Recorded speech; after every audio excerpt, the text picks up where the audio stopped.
ദൈവത്തിന്റെ അതിപരിശുദ്ധ നാമം വാഴ്ത്തപ്പെടുമാറാകട്ടെ. ഇന്നത്തെ ചിന്തയ്ക്കായി എടുത്തിരിക്കുന്ന വചനഭാഗം ലൂക്കോസ് എഴുതിയ സുവിശേഷം 17-ാം അധ്യായം അതിന്റെ 11 മുതലുള്ള വാക്യങ്ങൾ.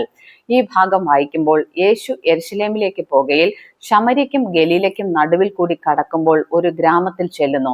ഈ ഗ്രാമത്തിൽ വച്ച് 10 കുഷ്ഠരോഗികൾ യേശുവിനെ എതിർപ്പെടുന്നതായിട്ട് നമുക്ക് കാണുവാനായിട്ട് സാധിക്കും.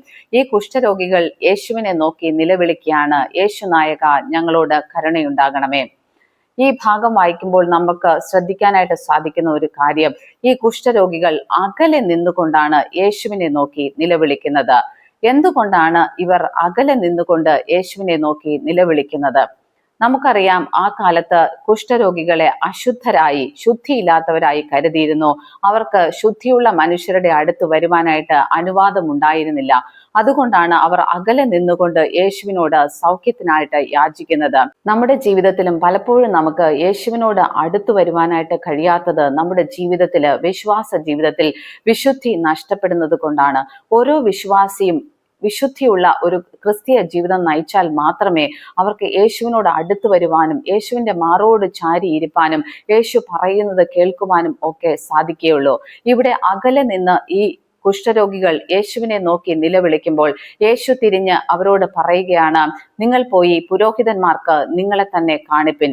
പോകയിൽ തന്നെ ഈ 10 കുഷ്ഠരോഗികളും സൗഖ്യമാകുന്നതായിട്ട് വചനം പഠിക്കുമ്പോൾ നമുക്ക് മനസ്സിലാക്കാനായിട്ട് സാധിക്കും. എന്നാൽ ഈ 10 കുഷ്ഠരോഗികളിൽ 9 പേരും വഴിയിൽ വെച്ച് വീണു പോകുന്നു. ഒരാൾ മാത്രം മടങ്ങി വന്ന് യേശുവിന് നന്ദി പറയുന്നതായിട്ട് നമുക്ക് വചനം പഠിക്കുമ്പോൾ മനസ്സിലാക്കാനായിട്ട് സാധിക്കും.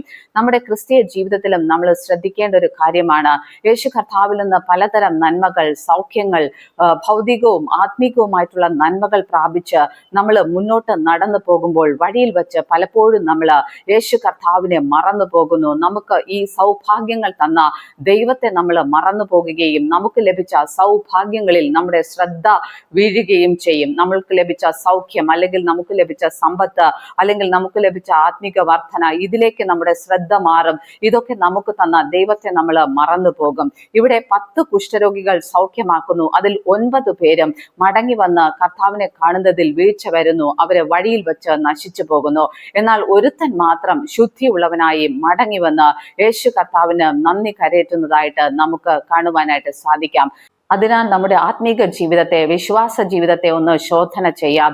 എപ്പോഴും നമുക്ക് ഭൗതികവും ആത്മീകവുമായ നന്മകൾ ഉണ്ടാകുമ്പോൾ ഈ നന്മകളിൽ ആശ്രയിക്കാതെ നമുക്ക് ഈ നന്മകൾ തന്ന യേശു കർത്താവിന് മഹത്വം കൊടുക്കുന്നവരായിരിക്കാൻ എപ്പോഴും നമ്മൾ ശ്രദ്ധിക്കണം.